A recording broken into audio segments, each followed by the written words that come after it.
Welcome back to Wrist Check Podcast, episode 48. 48. Woo. Getting up there, guys. Yes. We got a special guest with us today, but before we get into that, allow us to reintroduce ourselves. My name is Perry. I'm Ben. And I'm Rashawn. And we make up the Wrist Check Podcast. Tonight, we have a dear friend of the podcast, Ryan Chong. Welcome. Hey, How's thanks it going? for having me. It's great. Thank Happy you to for be coming here. all the way from the West Coast to join us tonight on the East Coast. Yes. Ryan is someone who actually, so we originally met, I think we met in Miami. We did. Sometime excuse last year. me. So I was in Miami with Denise. I think we were just taking it. This was like last April. Just a quick little vacation. And Dime Piece was out there and she was attending an event of Bezel. I think it was kind of like a launch event. This was a very early event that we had. Yeah. I ran into Ryan and she introduced me to the whole Bezel team and here we are. So thank you for joining us this evening. Thank you for having me. We'll talk a little bit about you and we'll get into Bezel because I'm sure our audience wants to know. They've been seeing us talk a lot of Bezel lately, and I think they know what it is, but it's going to be interesting to get it from one of the people who's involved. So this should be fun. Yes. Before we get into that, we have to have our honorary wrist check. Yes. And as is the case, we will start with the man who never repeats a watch, who also happens to have a birthday today. Happy birthday. Thank you. What do you got on? Working It has to on be a stocks. special watch. It's your birthday. Yeah, it's a birthday watch. An extra, very special watch. Yes. Very, very special watch. I am wearing a new watch. I had to reclaim my title because everybody thought I lost the thunder. Oh, he lost it? Yeah, it's like, oh, Sean's repeating a couple watches. You know what? And I don't think he got 50 watches. I got some watches for you. All So right. you got 51 now because you said it's a new watch. This is a new watch. You saw the, hold on. You saw how it came out of the sleeve. slow-mo. Flag on the play. Hold on. So It's a modern watch. modern watch. Is it a Rolex? No. This is Jaeger LeCoultre. Ooh. Okay. JLC Polaris. The blue dial on this piece is absolutely stunning. I love the proportions of the timepiece, the case size, the two crowns, one for the timing bezel, the other obviously to operate the timepiece. The blue against my outfit today wearing black. Always a method to my madness. Like I absolutely had to do this one. As it slightly like comes out from the sleeve, it just has that stunning pop. It's like, what are you wearing? The bracelet is very comfortable. Seeing you wear a watch with a bracelet looks weird. That's what I'm gonna say, Yeah, because I it's don't something you wear don't bracelet typically watches. I don't wear bracelet I like watches. it. But this one did it for me. It's nice, man. Yeah. You know how I feel about What bracelets. drew your attention to that? I can hear the smirk on your face. Yeah. I think it was just the blue. The blue pops. Our connection with like JLC and how we, make fun with the brand is kind of like our tag signature. So I was like, you know what? I can't talk about JLC and not own one. I So, love that your first JLC is not a reverso. That's kind of cool. Yeah. Yeah. I think it's also the road that's less traveled. you Yeah, know? definitely. Yeah. Yeah, the Polaris. Yeah, The it's Polaris, fire. Polaris diamond. everyone thinks of like the Reverso and like the Master Ultra Thin, or, at least your third option might be like the Master Control. Mm-hmm. But going with the Polaris, kind of like adding some swag to it, letting people know this is cool too. It's a great watch. Thank you. Yeah. It has to be the second most important historical model behind the Reverso from JLC. So Yeah. it's pretty great. 100%. Tight. Ben, what do you got for us tonight? I am not wearing a new watch, nor is it a JLC. I'm wearing my OP. I haven't Respect. had it for some time because John took it from me. Oh, yeah? So yeah, John was double that's wristing right. He was green double OPs wristing for with the green past OP. month Nice. because I took his ellipse. How long has it been since you've had that thing? How long is it since I got it? August 11th, I think. So 6 was 7 when I months bought in. it. Yeah. Wow. So also, I wasn't gonna wear it tonight, but then I wrote some stuff for our friends at Analog Shift for Okay. Paulo and Katrina, Nice. and I mentioned this watch being like the only modern Rolex that I own. Yeah. So I was like, I got a little emotional, so I put it on. Aw. Also, to channel Rashawn, it kind of bangs with my outfit right now. There we go. Yes, sir. Kind of reflects a little bit. Respect. I'm wearing not a new watch, but a watch I've never worn on the show. I just realized, which made me wear it. So I was on You put it back on the bracelet. I did. So interestingly enough, so I just came back from vacation with the family. I was debating what watch to take with me. I decided to take this. This is the Seiko Kosuke Kawamura, limited edition of 3,000 pieces. I think this thing sold out in like 4 or 5 days. Yeah, it was easy. It was crazy. Yeah. But when I got it, and it's funny because Ryan, you've been watching, you know that, initially we are the guys who were giving Rolex a lot of flack. Yep. And after getting more acquainted with Rolex, I should say I grew to really love the Oyster bracelet. So that when I bought this watch, I took it off the bracelet immediately because I was like, when we both got it, and the first thing we said was his bracelet's going immediately. yeah. So we got him from Carrot & Co. So shout out to Derek. Shout out to Derek. Shout out to the And mom. I picked up mine in person. I think you got yours shipped, right? Yeah, he shipped it to the I house. picked up mine in person, and I made him swap the bracelet. Yeah. While I was there, and I wore it out on the strap. And that's kind of unfair to Seiko because it's actually not a bad bracelet. But what I got so used, and I sound totally snobbish, so I want to apologize to our listeners. But the Rolex did it right. The Oyster bracelet is fantastic. Yes. And when I got this and I was playing with the bracelet, I was like, something about it. I wasn't feeling it. So I put on a strap, and that was fun. And I was like, okay, we're going to Puerto Rico for a few days. Let me put this thing back in the bracelet. And you know what? I gotta admit, it's not bad. I love it. I had a lot of fun.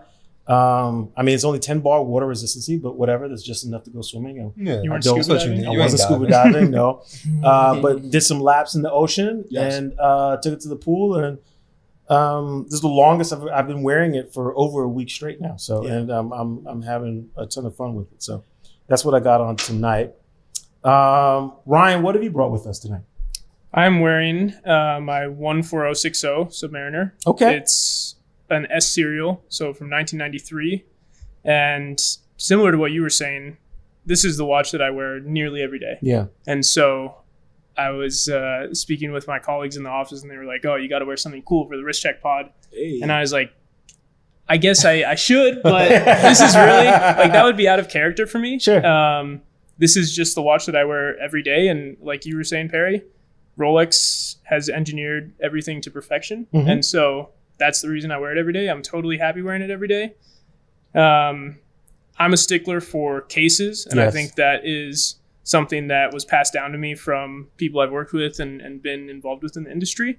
And so this one, I looked for a long time for a nice unpolished example, and Mhm. have had this for over a year now, and it hasn't come off my wrist. That's awesome. We often talk about our love and affection for vintage Rolex. Yeah. And it's just interesting you mentioned the case because especially for myself, it always boils down to the case.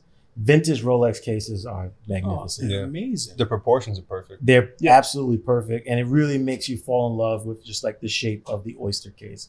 Like you get to when you get to compare it to older models and you compare it to modern models, that space between, like, for me at least, like the 1970s to like the 90s, it's like Oh yeah. perfect. Perfect.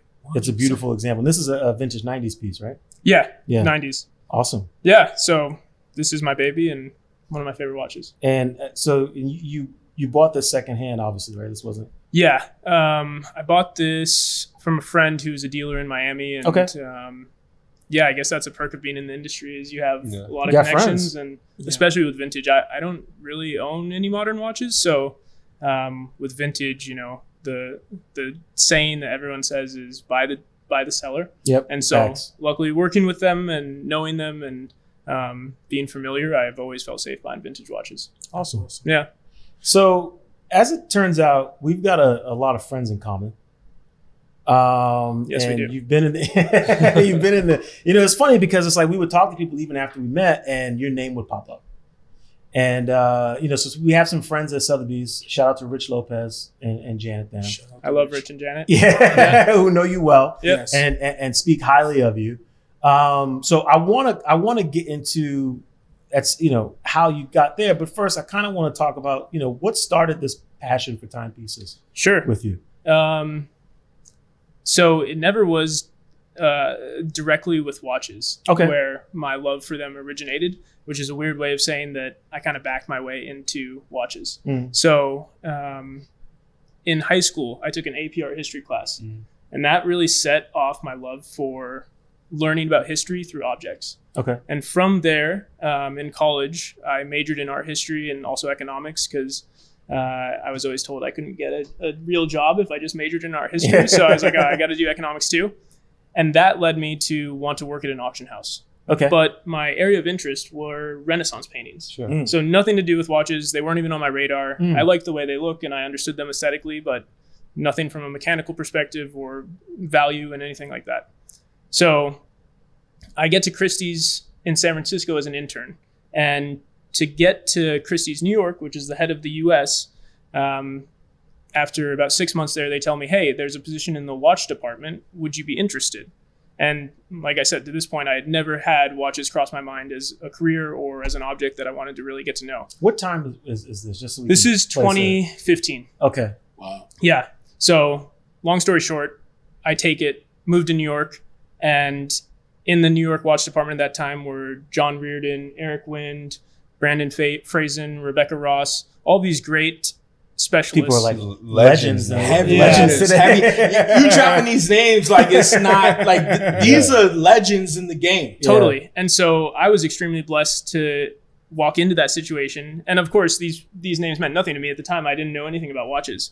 But the benefit of working in an auction house is you see literally thousands of watches a year. Yeah. And I started at the lowest rung as a department coordinator, basically sending out contracts to people to sign that were selling their watches, showing people the watches when they'd come in, just, the very most basic thing that you could do in the department. And that really kind of just turned into me having a drive and initiative and a love for objects. And slowly but surely I fell in love with watches. These mentors helped me get to a position where I could become a specialist. And then I spent 5 years at Christie's in the watch department and eventually was a specialist. And during that time, we launched online sales in the industry for auctions, which were great. And that really obviously is still very present today. Yes. And what really always was the most interesting to me, though, were private sales. So private sales are direct sales that you can do at an auction house. So unlike waiting for a catalog to come out or an online auction, clients can come to us and say, hey, what do you have in stock privately? And you can do a deal just like any dealer would on the street. Sure. So that was what was most exciting for me. And in 2020, right after COVID hit, Sotheby's reached out to me and said, we'd like you to come and run our private sales division in New York. That's awesome. And so for me, that was a step in the direction of what I really like doing, which was private sales. And so I went there, had to take 6 months off between Christie's and Sotheby's and ended up joining in November. And I should have said that Rich Lopez was there for the end of my time at Christie's, and then he was at Sotheby's when I joined. Yeah. Wow. Yes. So Rich and I have always been very close and worked together at both houses, and he's a dear friend, but shout out to Rich. He was, shout out to Rich. He was very instrumental in getting me to Sotheby's, and can't thank him enough because that was really, I think, the starting point of how I ended up where I am now. Sure. Power Very influential man behind the scenes. Yes. Yeah. I think the biggest, what stuck with me in your story is Renaissance. Yeah. The essence, the beginning, the champion, the pioneer, the trendsetter, and everything else. You having an art background and understanding things that are tasteful, and then correlating it to virtually anything. Very similar to what we do here. It's almost like we can make anything our muse. We've come from fashion to other lifestyles and watches, etc., and anything like this. And we've kind of created this canvas, and it's become this beautiful painting or this beautiful work of art. And I think for someone like-minded like yourself, it's very easy to make that transition. So when you talk about Renaissance, it really resonates with myself, and I'm pretty sure the guys that are sitting on this couch as well. Sure. I'm curious too. Making a jump like that, to kind of piggyback on what Rashawn is saying, that's a big leap to go from art to watches. I mean, Totally. There's definitely some similarities in terms of your appreciation for aesthetics, which are there, and I'm sure that's where a lot of the interest came. But I imagine you switching from art to this, you saw it as like, this is a really great opportunity. This is interesting, but it's a job. Yeah. I'm curious, what happened? And it really, I the romantic in me, it wants to get to the point, like what watch was it that made you realize this is not a job? Mm-hmm. Now this is a passion.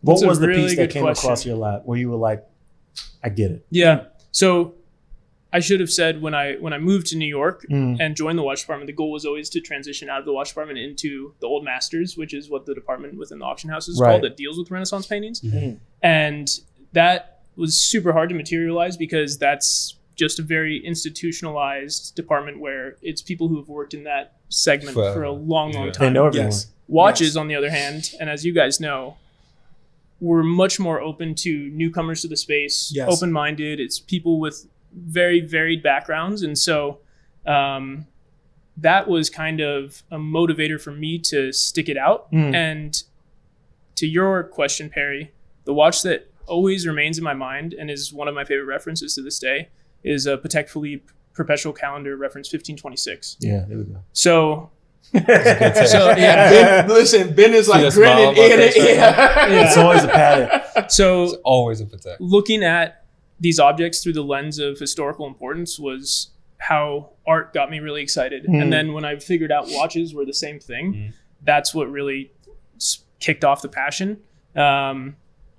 And it's why I love vintage watches most, and always will, I think. But yeah, that's definitely the watch. And for me, speaking about the romanticism of it, it's always calendars. So annual calendars, perpetual calendars, these timekeeping mechanisms that are part of our life every day and are tracking that. That's Yes. what's really interesting to me.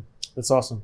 How did working with some of these people, you mentioned Eric Wynn, John Reardon, people are clamoring now to be able to get in a room with some of these guys. Yeah. What was it like working alongside of them and sort of, I imagine, maybe initially, again, kind of just work, and then maybe today you look back on it as more of like an apprenticeship. Totally. I mean, you have to keep in mind too, this is my first job out of college. So Sure. I'm just like trying to figure out what do I do every day at work, Yeah. But I think a good rule of thumb for anyone entering that position is you just have to keep an open mind and Yeah. be a sponge. And I think I did that, but I didn't know at the time that I'd apply what I was learning to a career in watches. Wow. But that's really benefited me.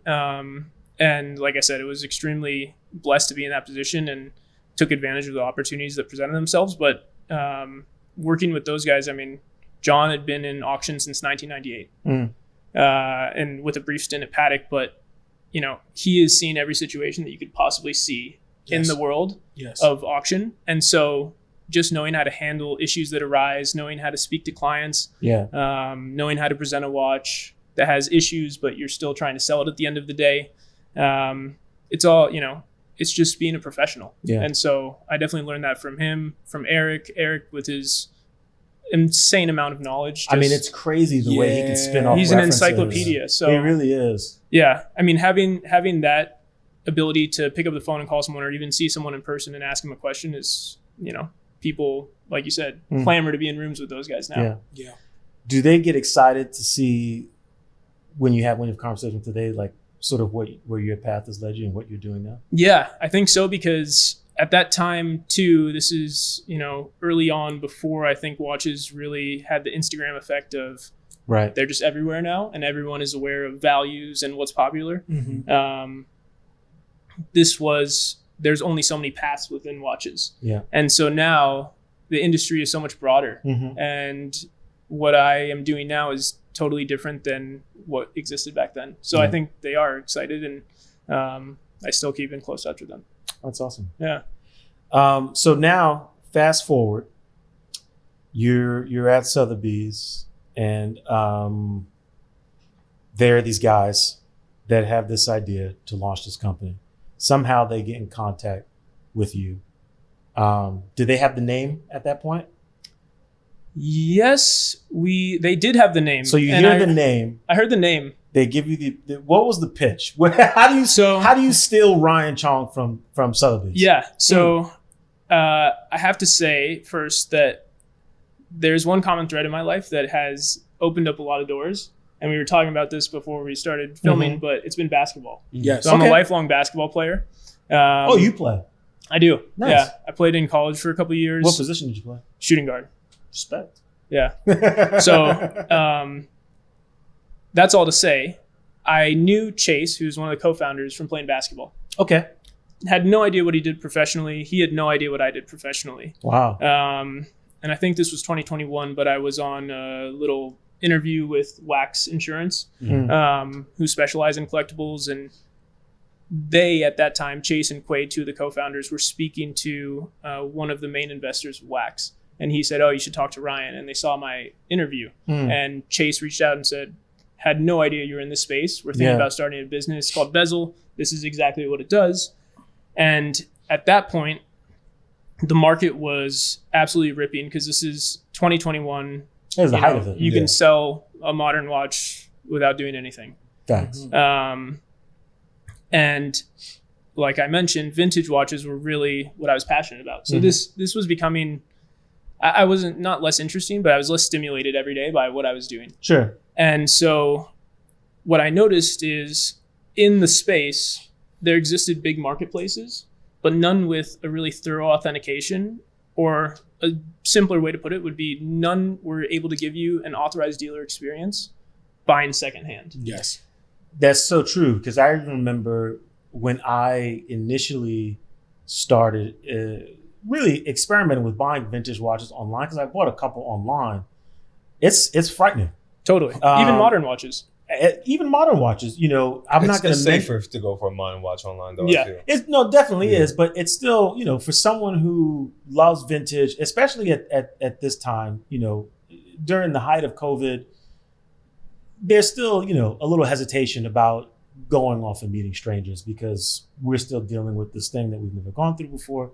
At least that was what was going on in my mind. So the idea of now shopping online, I'm just completely I'm all in. Yeah. Right. And I won't mention this website's name, but there was a website that I used, and, you could buy the watch. It would show up at your house. You had, a couple of days to show it to someone.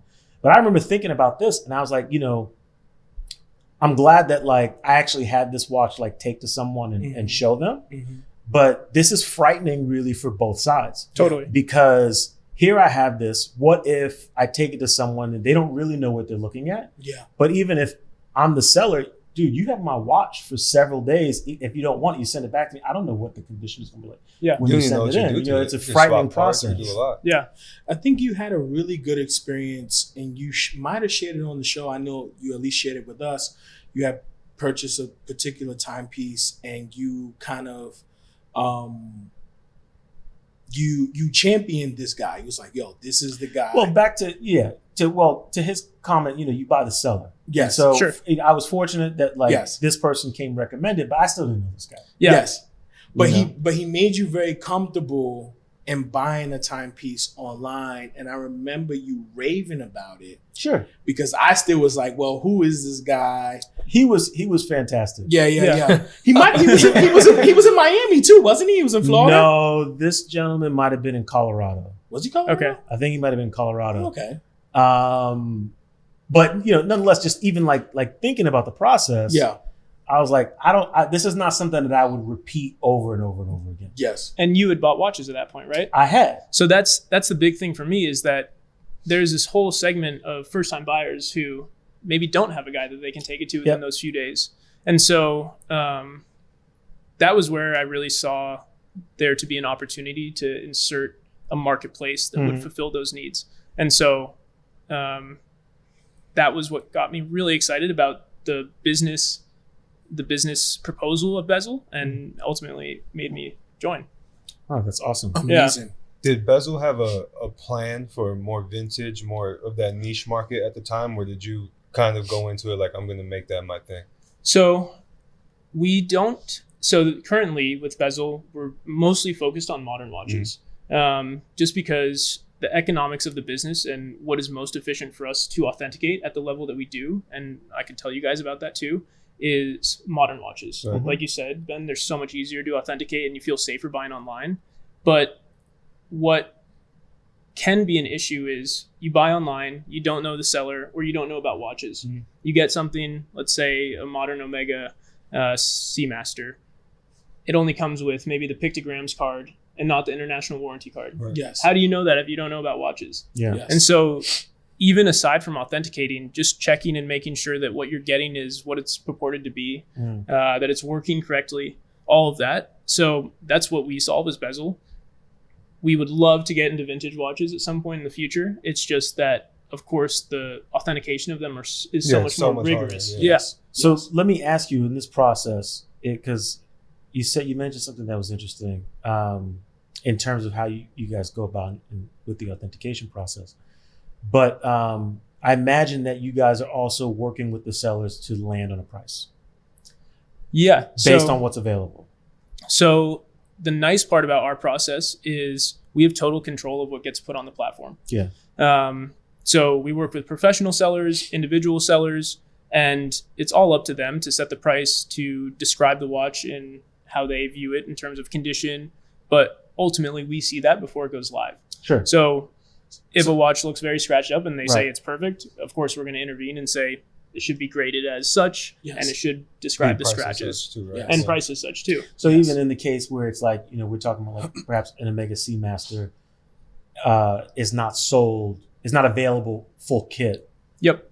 you guys are going in and working with the seller and saying sort of like, hey, we think it should be more aligned with this price. Totally. Right. Okay, So that's we're awesome. we have that data of what things are selling for in the current market, Mhm. most recent sales, and then based on comps where they should price it if they want. So that's really cool too, because I'm thinking that if I'm a first time buyer and I'm just interested in watches, I don't really know a whole lot about the process.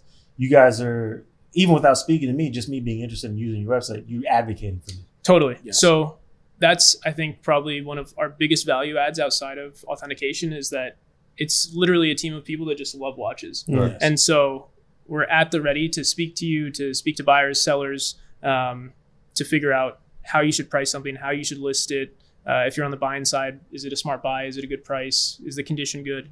All of those answers that a first-time buyer doesn't have. That's awesome. Yeah.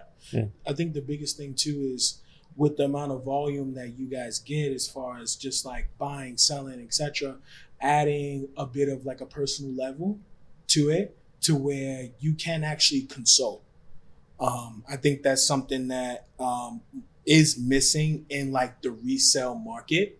Of course, like, there are resellers that just like post a product and it's like you get what you get. Yep. To be able to speak to someone directly, someone that's very passionate, someone that has an extensive background that you have, it separates Bezel from the rest. Yeah. Which I think, we champion and take pride in as one of our partners as well. Yeah, I have a friend who sold 2 watches through you guys, and he said it was the most seamless things ever done. Yeah. That's great. Super That's awesome. Yeah. Yeah. We'd love to hear that. Yeah. Yeah. I think what's cool too, and what many people haven't gotten to see. So, we run into each other all the time, different programs. There's a shout out to our friend Jason Gong. You guys have done some events with, but I think what's really interesting about the knowledge that you bring to Bezel, and I'm sure other people of, with your skill set that work for the company too, is that you not only, like when I think about authenticating a watch, I think most people think about what I'm looking for to check those boxes. Yes. But I remember a talk that you gave at a Complecto event. What made me realize that you guys are also educating yourselves on what to look for in terms of fakes and counterfeits. Totally. So it's a huge issue, mostly with, so taking a step back, I guess, there's outright fakes and counterfeits. Yeah. And I would say that's a bigger issue with modern watches. Not to say it doesn't have with vintage watches, but then there's also the question of period correctness of parts, which is a little more advanced, a little more nuanced. But I like to think of our authentication specialists as more historians of the watches and custodians of how the brand's history has evolved, and being able to look at a watch and say, okay, everything is correct because this is from the mid 2000s on a Rolex, and that's how it was supposed to be when it left the factory. And if it's not, it should be described as such. And then on the other side of it, we have a bunch of watchmakers that are the technical experts. Okay. I have no background in watchmaking. I can take a bracelet off. I can take out links, but that's about it. That's more than most people. Yeah. Yes. But these watchmakers are highly skilled, highly trained, and able to not just authenticate the mechanics of a watch, the movement, but also test for timing accuracy, pressure testing, making sure it's water resistant. And especially when you're buying a modern watch, if you want something that's going to be depth rated to a certain depth, it should work to that depth. You shouldn't get something that has no gasket and then it's going to get water damage. So these are all things that we do, and I think really set us apart, and it should be industry standard, and it's just kind of crazy that it wasn't. But that's really the goal of Bezel. That's awesome. So talking about sort of, because you mentioned, these things should be industry standard. In the event, hypothetically, that a watch is authenticated and let's say something does go wrong, could be anything. How are you guys protecting the end user? Yeah. So we actually just rolled out a product within our platform that's super cool, and it's a bezel warranty. Okay. But even educating buyers on, if you're going to be super active with a watch, I would want to know what kind of warranty it comes with. Is it under factory warranty? A lot of people don't understand that those warranties are transferable on the secondary market. Yes. So we answer questions like that all day and every day. And what we want to do is be a secondary market seller that has a brand. Because that's every other marketplace or secondary market seller that you can really think of is devoid of that. Yeah. And part of our brand is being there every step of the way when the person is buying the watch or considering buying a watch to post-sale. And if anything comes up, we're always going to be there to figure it out. Awesome. Yeah.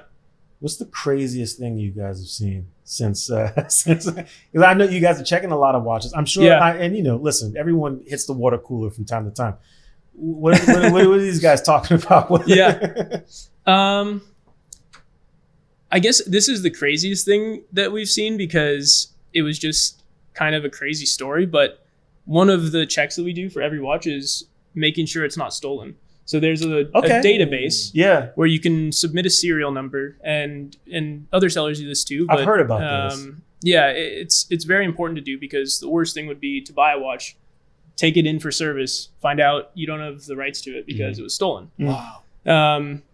So anyway, we get this Patek 5140 perpetual calendar in, beautiful watch, no box, no papers. And that, in my experience, always raises a red flag because it's a modern watch. It should probably have box and papers. People understand the value that adds to it. Next day, we come back into the office and there's email. This was stolen in 2019. Wow. And this is in what year? This is 2022? This was last year, last October. Wow. So it's been stolen for 2 years. Exactly. Wow. Passed through multiple hands. So the reason I said it was crazy is because we get sent a news story. In London was where the watch was originally being sold in an AD. Bunch of guys in motorcycle helmets and with samurai swords robbed this AD. With samurai swords. Yeah. Motorcycle helmets. It's a Yakuza. Samurai swords. It sounds like Kill Bill. Yeah, totally. Okay. It's insane. And I'm sure you guys see this on Instagram too, but it feels like all the robbery things I see are in London. And there's always a motorcycle. Yeah. So it's not necessarily directly involved with the authenticity of a watch, but it's certainly something that you would hope someone's checking for when they're selling for it. Yeah. Yes. So that would be kind of the crazy story. So the AD itself got robbed, not a person. Correct. Okay. Yeah, That would make sense. I feel like no one's trying to steal a perpetual off somebody's wrist. exactly. They care less about that. So, but what happens in a situation like that? So we are supposed to hold the watch until the claim is resolved. Okay. And we did that. And in this case, the insurer had paid out the AD. And Okay. then so it was all free and clear in the end. So it was fair game. You could have the watch Because they service and sell ensured it was paid Yeah. out. Wow. Yeah. That's Wow. really interesting. Do they usually end up that way? In those So this cases? has happened a couple times when I was at auction, and Mhm. there were still watches that were sitting in the vaults of both auction houses because those claims were not resolved. Sure. So Oh, you wow. can still do business with the seller if there's no malice. I think it definitely depends on the situation. In this case, the seller had bought it from someone who had bought it from someone, so it had passed multiple hands from the time it was stolen. Yeah. I think, if I'm not mistaken, as long as whoever's selling it to you can provide the bill of sale, they're in the clear. Yeah, Right. Wow. Yeah, because then if they can't provide a bill of sale, then essentially they're the ones who stole Yeah, it. yeah. Yes, that is Yeah. very true. That's interesting. Wow. yeah. So it's a side of the business that is not very savory, but certainly is something that happens, as we know from the Instagram videos, and we Right. know with the value of watches, they're easy to steal, easy to conceal, and it happens. Yeah, it So does. what's the wildest like private sale story? The wildest private sales story. So that's a good question. I guess Because it I would feel have like a to lot be. of crazy shit happens in private sales. Yeah, it does. So it's a service industry, as you guys know, and so a lot of the times it'll be like, hey, I would like to see 15 watches. Mhm. What, it doesn't matter the values, you have to figure out with security where to get them to. Mm. And maybe this client is in the Hamptons. This is when I was working in New York or someplace where it's not easy to get to with watches, and they're like, I want to see them in 3 hours. Wow. Take So- a blade, baby. Take a Blade. Yeah. Blade wasn't around in that. Yeah. Maybe it wasn't in the You had security Uber policy. helicopter? Yeah, exactly. I wish, but just I guess those are the crazy stories in my mind where it's like drop of the hat. You have to be there and be able to show someone, on top of trying to sell something to them.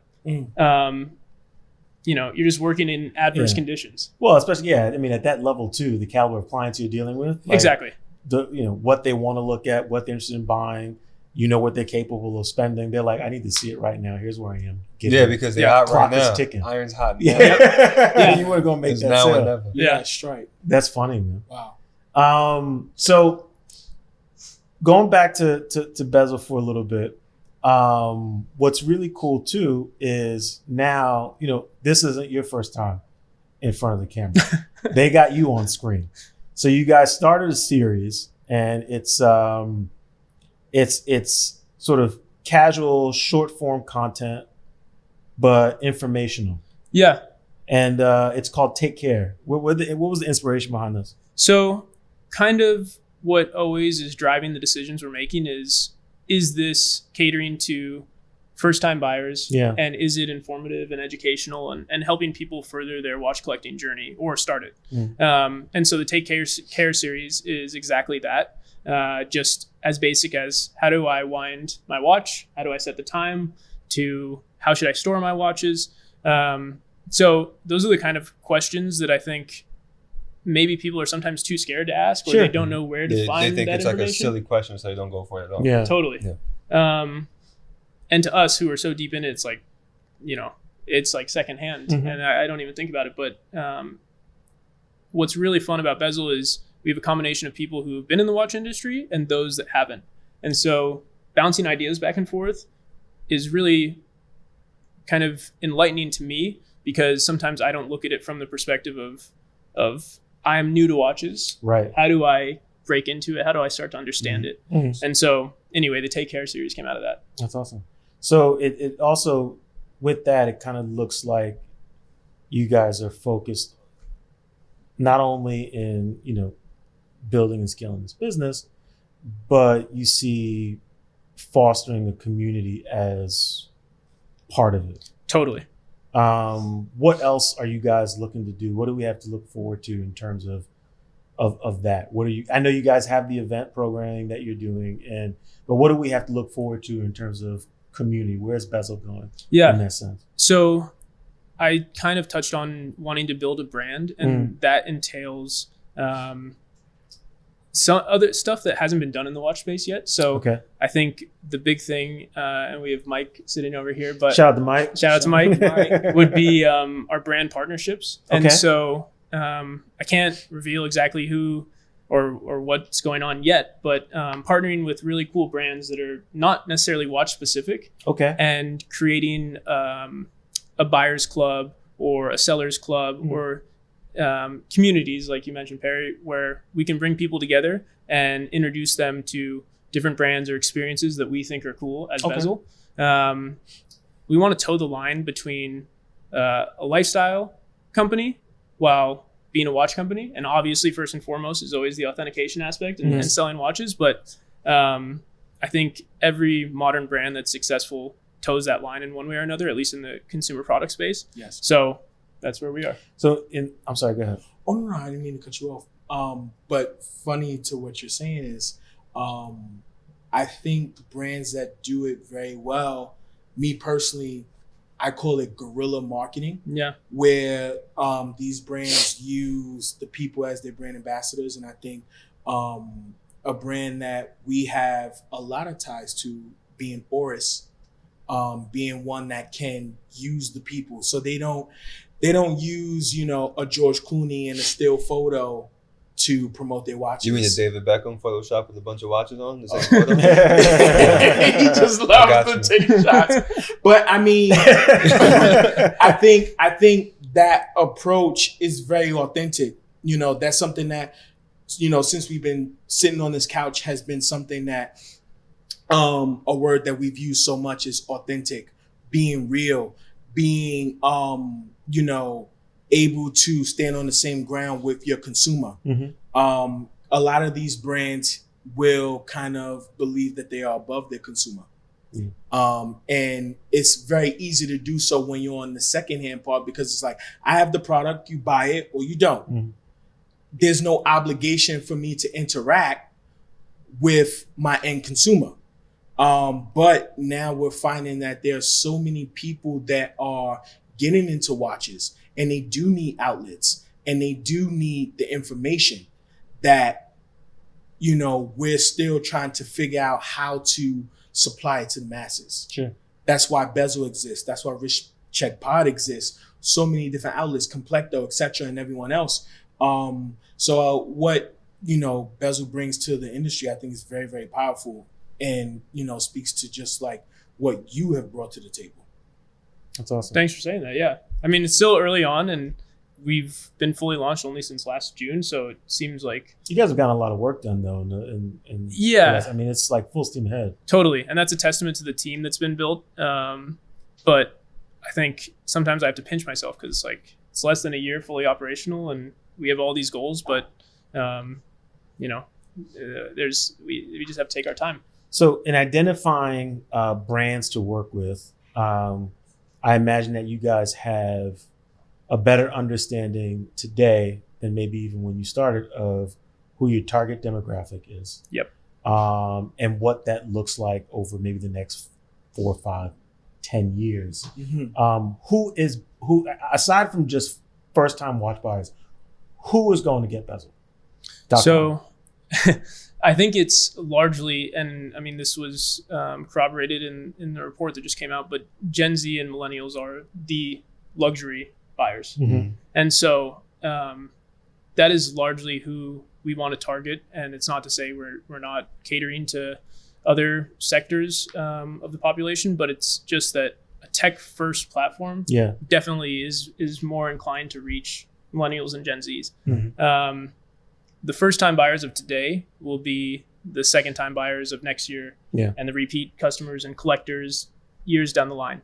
So doing everything in our power to cater to them while also respecting collectors who have big collections, have been in this for a long time. That's what we want to do. We want to walk that line also. Okay. Yeah. So and in terms of, we're talking about, you mentioned tech several times.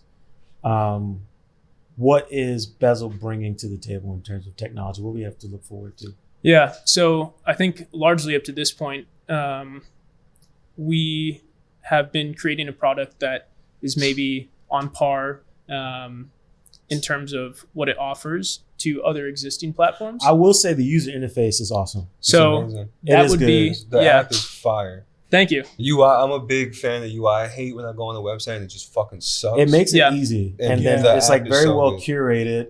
I love that you guys are contextualizing product for people in the sense of like, you know, and it could sound cheesy, but it works, right? It's like Valentine's Day is coming. Like, check this out. Totally. Or you can separate it by brand. You can separate it by period. Like, But I also love that you guys are taking out the time to do that. yeah. Like, Yeah. and like whatever the quote unquote competition is doing, you know, like Yeah. you're not taking the time out to say it's Valentine's Day. Look at all this cool Well, shit. it feels You're not more doing that. editorial, Right. Yeah.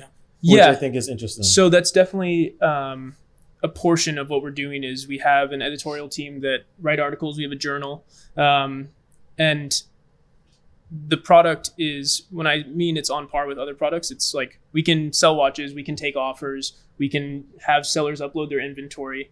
And what's really exciting now is the foundation that we've built. So like these curated collections, and the reason why we have models Mhm. instead of listings that you would see. So if you type in Daytona and you type ceramic Daytona, you get a model page of a 116500, and that has all the details about that model, and within it you see the listings. Yes. So it's just like the StockX or GOAT model. Mhm. That doesn't exist in watches until it was done by us, and the reason we've done that is because all of that data is much more filterable, manageable.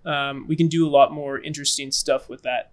Yeah. And so we're kind of on the precipice of building out products within the platform that can take advantage of all of that. And that's what's really exciting to me. So the UX, the UI is great. And that's just kind of the beginning. Yeah. What tech goes into the actual authentication then? So the authentication has the digital authentication portion where we look at the upload, look at the pictures, gets put on the platform. The in-hand authentication is when it actually gets ordered and comes to us in LA at our offices. But does that happen once a watch is purchased? That happens once a watch is purchased. Okay. So The seller essentially holds on to the watch for the entire time that's listed on Bezel until someone says buy now. correct. Okay. So then we act as an escrow service at that Mhm. point. Right. We have the money, we get the watch, we authenticate it. When we mark it authentic, the funds get released to the seller and the watch gets sent on to the buyer. The tech that goes into that, other than just the process being all as smooth as possible, is having a buyer being able to track what's going on. So this is a really, really bad analogy. I'll probably get some crap from our engineers, but it's like the Domino's pizza app. When you order it, you're like, oh, cool. I There's ordered a my watch pizza. tracker. Yeah. Pizza tracker. They put it in the What? oven. Yeah. But yeah, that's my non-tech brain Sure. thinking about it. But just being able to stay up to date with what's going on. And I think that is usually a black box for a consumer, Yeah. especially when they're buying a watch. It has to. That usually comes down to whatever person's at the end of it sent an email. Yes. Instead of now, it's automated through the app. Totally. Yes. And then supplying our customers with condition reports of the watch in terms of how it's functioning. Like I mentioned, the tests that we run, and all of the authentication and what that entails. So taking down the serial number, taking down the condition, taking down everything about the watch. So all of that is done digitally. So if you get a watch from me tomorrow, how long would it take for I was the gonna ask consumer that, to yeah. get it? So if you were to order a watch from us, Mhm. it would come to us overnight. So hopefully the seller at this point, if you We'll ship ordered it it, the gets next shipped day. out tomorrow. So Yeah. we'd get it the day after. It takes 1 to 2 days for us to authenticate, and then we Mhm. ship it out overnight to you. So the whole 4 process days. is 3 to 5 business days. Oh wow. I have a question. Yeah.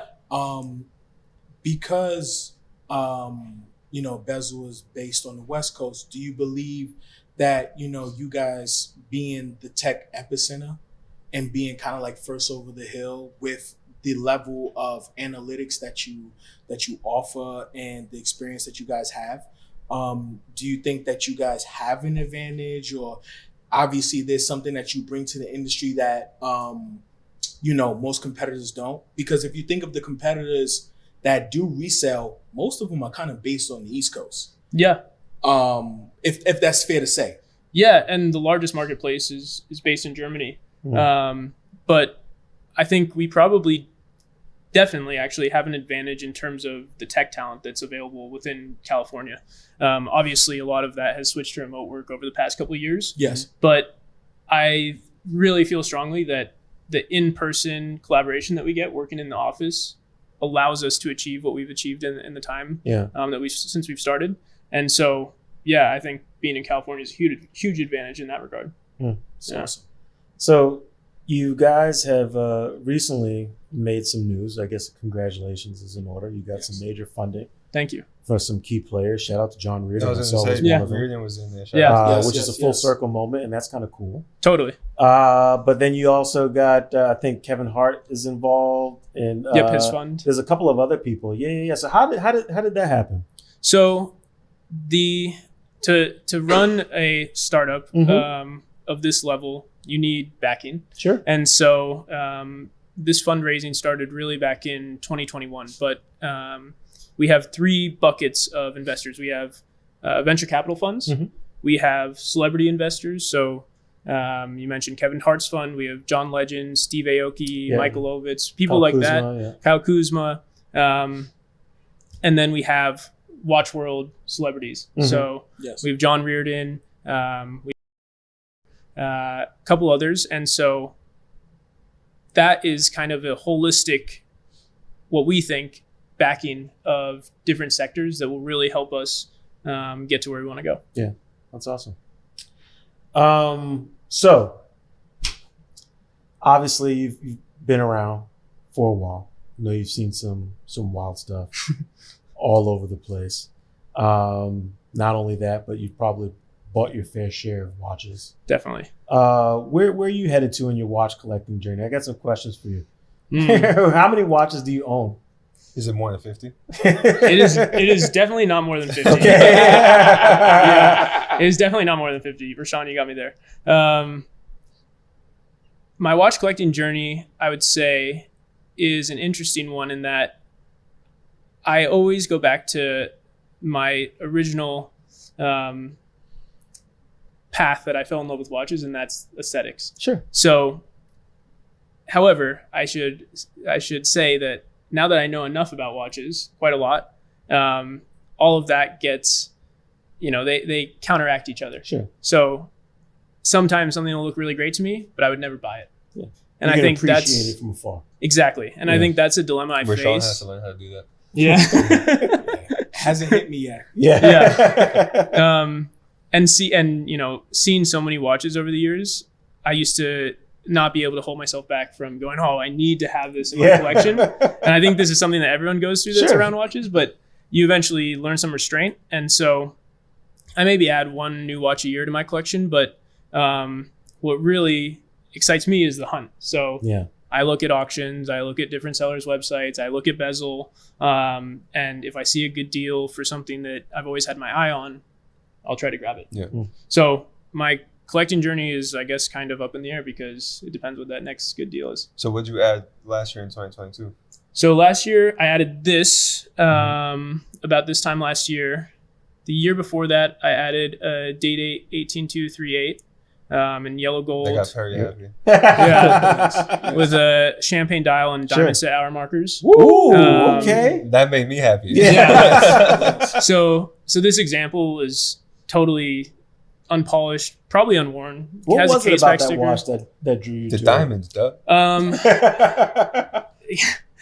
I had just gotten a commission bonus from Sotheby's, and I was like, treat yourself. what am I going to do with this? Yes. Buy the watch. If I don't buy something, if I don't put it in a place I know that it'll hold its value or is a good store value, I'll just spend it. So That's awesome.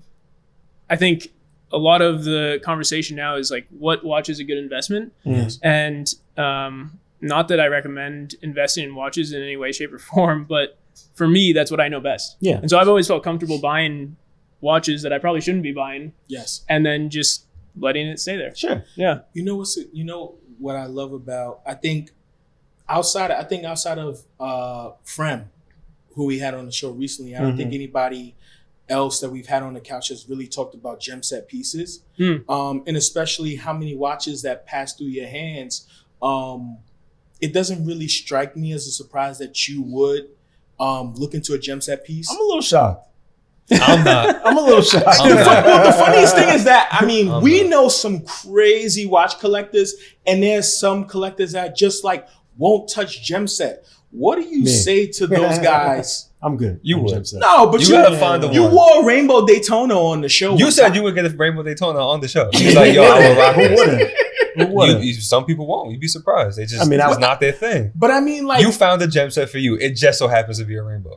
yes, yes. enough. It's like the one to have because it's crazy as hell. That's like the biggest thing, because I feel like, diamonds, gem set, like the bling has been frowned upon because of the notion that, It's like gaudy and stuff. yeah, exactly. Like, what do you say I can't to shake my head any harder. what do you say to those, like, new collectors, veterans, or novice collectors when they think about gem sets on timepieces?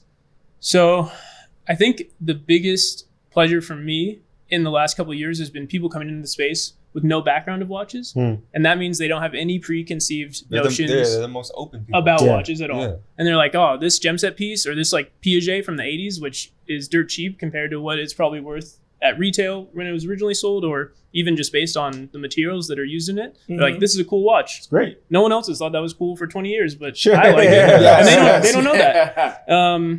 So So like untainted by Right. all the noise. totally. And Yeah. to give a shout out to Bryn Wallner of Dime Piece, she kind of, I think, brought that to the forefront of the Instagram Shout out watch to Brent, world. she did. Yes. Where it was Shout out like, to Dime Piece. Omega Constellations from the 90s are cool. Yeah. It's like, yeah, they are, but No why one wasn't else anyone thought that, buying yeah. them? Yeah, exactly. So I guess to answer your question, Rashawn, it's like just try to have an open mind. And I know that's really hard because the values are at such a level where you're always thinking about them when you're thinking about a purchase or when you Sure. purchase something. And yeah, I don't know. It's just I look for condition personally, and that's what always is kind of underlying the purchases that I make. But I think thinking outside the box is beneficial, and that's probably actually the best advice to someone who wants to buy for value anyway. Do you own any modern watches? Cue Jeopardy music. Yeah, that's a good question. If you have to think about it, like What is a modern watch? Yeah. Anything that's within 20 years. I guess it would be this watch is the most modern I have. Okay. So mid 90s. Yeah, I don't. It's just something about Vintage. Yeah, I get it. vintage. I Yeah, understand. You mentioned Piaget. That new Piaget Polo is Fire. Woo! the perpetual And it's a calendar. green Yeah. dial. Yes. So good. I saw that and I was just like, why is no one talking about this? Yes. This thing is fucking awesome. Yes. I think it's yes. the idea that everyone has in their head that Piaget is not it's not I a mean, cool brand. I got a love affair with that brand. I do too. I Yeah. think it's awesome. I saw that yesterday and I was like, this thing is amazing. Yeah. It's fantastic. Oof. Are you a Rolex guy? Would you consider yourself a Rolex guy primarily? So I would say So my- let me preface this too, because I know like today, yeah. to say that you are kind of has a connotation to it, right? We get it. Okay, whatever. But when you meet enough collectors, when you meet guys who are crazy about vintage Rolex, it's a different ball game. It's not the same. Yes. Totally. And so I'm kind of asking you in that context because I know a lot of vintage Rolex collectors. I get a sense of how they think, what they're looking for, Yeah. and it's not the same game. Mm-hmm. No. So I think to your point, there is a connotation to collecting Rolex today. Ben Clymer said this one time, and it really stuck with me, is people enter this hobby or start collecting watches and they go to Rolex immediately. Yeah. And then you find and branch out into other areas or other brands and you go, oh, Rolex, it's for the masses or whatever. It's nothing special. It's mass produced. And then you always come back to Rolex. Yeah. Because of the quality, because of the history.